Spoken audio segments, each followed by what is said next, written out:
Hello everyone, welcome back to the second part of the video. Today I am going to discuss the rest of the topics with you all. So our first topic is Truth and Power by Michel Foucault. So Paul Michel Foucault was a French philosopher, writer, political activist and literary critic, and his theory primarily addressed the relationship between power and knowledge and how they are used by social institutions.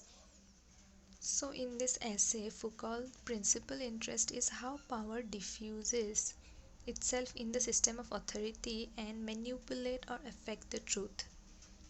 According to Foucault, truth itself is the product of the relationship between power and the system of authority.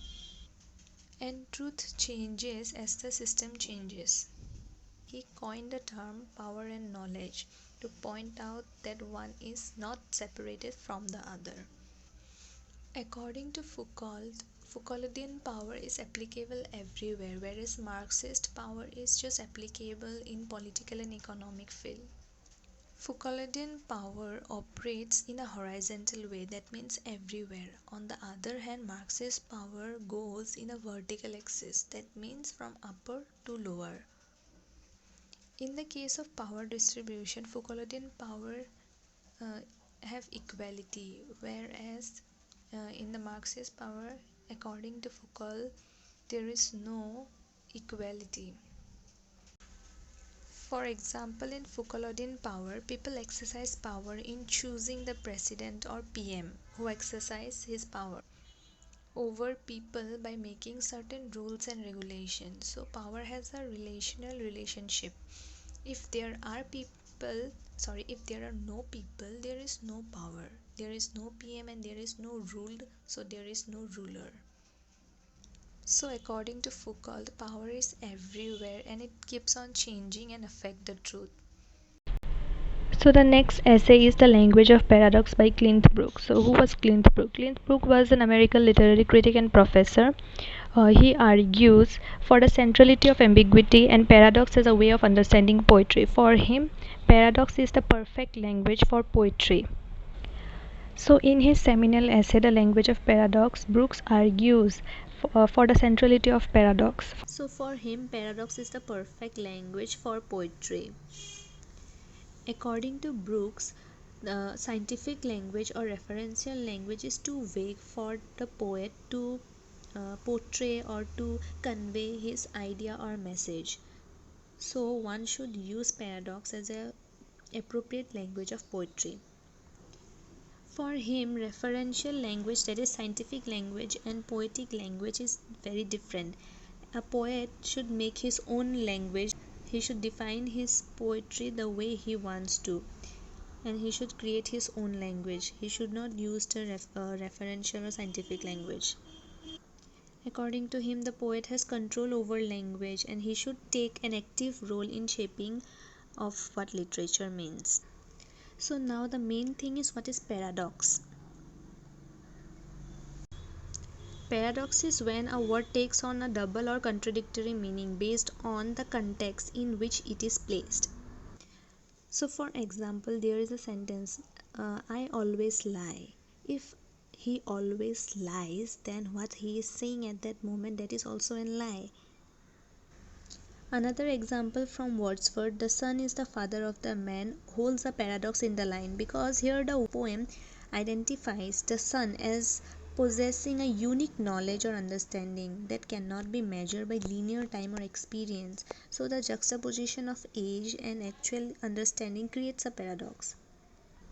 Brooks states that irony and wonder are the two elements of paradox. So what is irony? Irony is the difference between expectations and reality, while wonder is the resolution of those differences within the poem. Thus, paradox is created when wonder and irony coexisted within the specific context of poem. He discussed paradox as the most important language and literary convention in poetry. So the next most important topic is the principle of literary criticism by I.A. Richard. So who is I.A. Richard? I.A. Richard was a great critic who developed a new way of reading poetry. He is considered as one of the founders of modern literary criticism, better known as New Criticism. So, according to new criticism, one should focus on the text, not the writer. All texts have ambiguities, so we should not judge a text based on critics' point of view. Richard examines what kind of language poetry uses,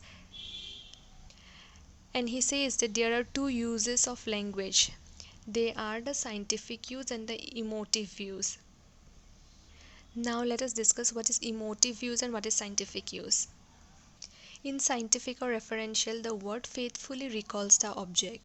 So, in scientific and referential, the words faithfully recall the object, whereas in emotive language, the word evokes emotion. The emotive language is used in poetry and other literary work.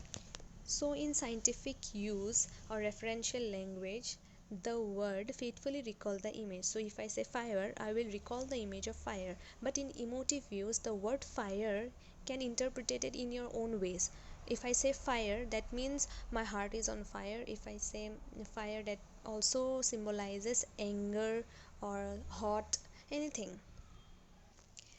In scientific language, false references are very dangerous. On the other hand, in emotive language, false and wrong references are not harmful and dangerous. In scientific language, false interpretation or references may cause danger, but in emotive language, false and wrong interpretation will not cause any danger. In scientific use, the reference should be correct or logical. Similarly, in emotive use of language, any truth and illogical references is not required. In scientific language, everything should have proper meaning and logic, but in poetry or in literary literature, emotive language do not need to be perfect. In emotive language, it is not necessary to be true or logical. For instances, as I said, the word fire has only one definite scientific reference in the real world. But when poetry uses it in a phrase such as heart on fire, the word evokes an emotion, that's of excitement. Thus, it defines that poetry speaks not to the mind but to the impulses. So, this to essay, The Language of Paradox by Cleanth Brooks or Principles of Literary Criticism by I.A. Richards hold some similarity. They both talks about the language used in poetry.